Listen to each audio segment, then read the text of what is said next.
Salut les amis, comment ça va? Bienvenue dans cette nouvelle vidéo.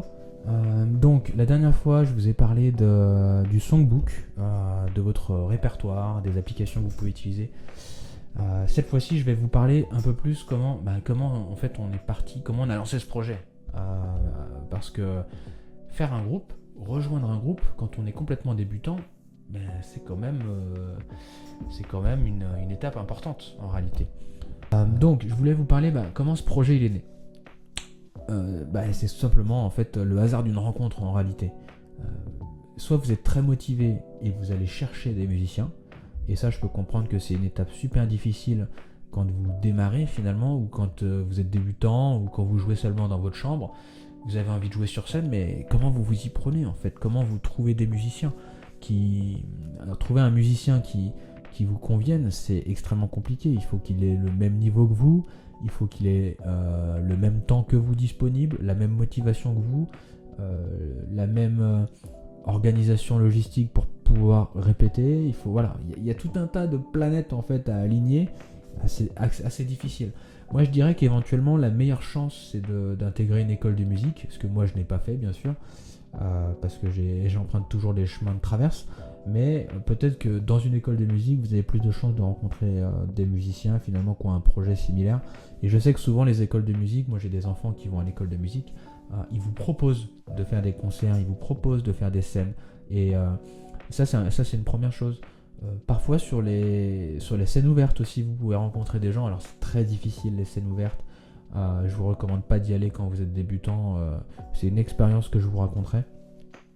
Mais ça peut être aussi rencontrer en fait des gens. C'est comme ça que vous allez trouver des musiciens et probablement des musiciens qui veulent faire un projet avec vous, mais probablement que vous allez galérer au départ, et peut-être que vous allez faire 2, 3, 4 groupes, peut-être que vous allez vous faire jeter de certains groupes parce que vous n'avez pas le niveau, et c'est pas grave, ça serait pas cool vraiment, mais c'est pas grave.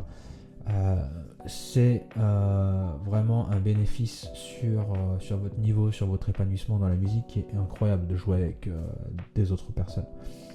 Donc nous on s'est rencontrés par hasard en réalité, et plus on discutait et plus on se rendait compte que en fait ça serait quand même cool de jouer ensemble, même si comme je vous disais au départ, moi j'ai pas forcément un background dans la musique énorme.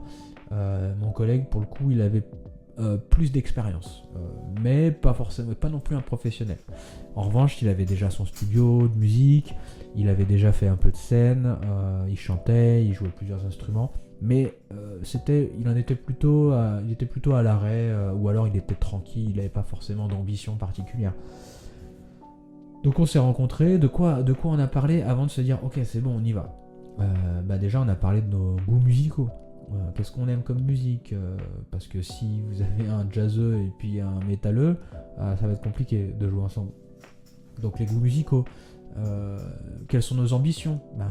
S'il y en a un qui a envie de faire Bercy et puis l'autre qui a juste envie de jouer comme ça de temps en temps, ça va pas être difficile, enfin ça va être difficile plutôt de s'organiser. Donc les ambitions, les goûts musicaux, les ambitions, le temps disponible. Quand est-ce que vous pouvez répéter en réalité? Si vous n'êtes jamais disponible en même temps, vous ne pourrez pas répéter. Le temps disponible. Ça c'est des critères qui sont super importants. Et puis surtout la motivation.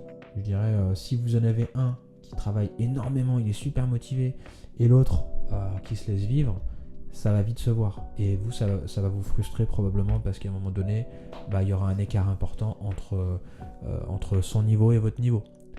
Donc nous on n'est que 2. Alors à l'origine du projet on n'était que 2. C'est forcément plus facile que quand on veut 4 personnes, 5 personnes. Alors c'est vrai qu'on a dû faire des concessions. On n'a pas de batteur. D'ailleurs toujours pas de batteur. Ça c'est un problème. Mais en même temps c'est aussi un avantage, parce que on n'a pas de batterie à trimballer quoi. Mais le batteur ça change beaucoup de choses. On n'avait pas de chanteur, c'est nous qui faisons le chant. On fait le chant, la guitare, la basse, donc on n'avait pas ce problème-là. Donc c'est forcément plus facile. Et peut-être que c'est une première étape, c'est de se dire, je trouve un seul copain ou une copine, et je travaille avec cette personne-là pendant un certain temps. Si ça vous convient, tant mieux. Et si à un moment donné vous avez envie d'accélérer, vous intégrez d'autres personnes à votre projet. Nous, assez rapidement, en réalité, on a intégré une première chanteuse et une deuxième chanteuse. Donc aujourd'hui, on est 4 en fait. 4, sachant que parfois, on va jouer que tous les deux. Vraiment, les deux, c'est la base. Après, on peut rajouter un batteur. Des fois, on fait des scènes ouvertes, on rajoute un batteur. Et c'est plutôt cool d'ailleurs. C'est vraiment très cool, même d'ailleurs. Mais voilà, la base, c'est 2 personnes. 2 personnes qui veulent faire de la musique ensemble dans un style similaire, avec un niveau approximativement identique, et qui veulent progresser ensemble. C'est vraiment ça. C'est vraiment ça. Et donc on s'est rencontrés, on s'est dit, allez, dans un an, c'était mon copain qui avait une opportunité en fait de faire un concert. Dans un an, il a dit, ouais, mais moi je fais de la musique, je peux te faire un concert, machin. Il a balancé un peu ça comme ça. Banco. Et il m'a dit, ça te dit de le faire avec moi. Et moi j'ai dit, banco quoi. Le gars un peu taré. Mais c'est un projet incroyable. Voilà. Donc je voulais raconter comment ce projet était né.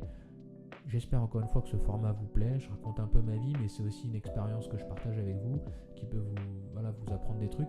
N'hésitez pas encore une fois à faire des commentaires, me donner des conseils, me poser des questions. On est là pour échanger.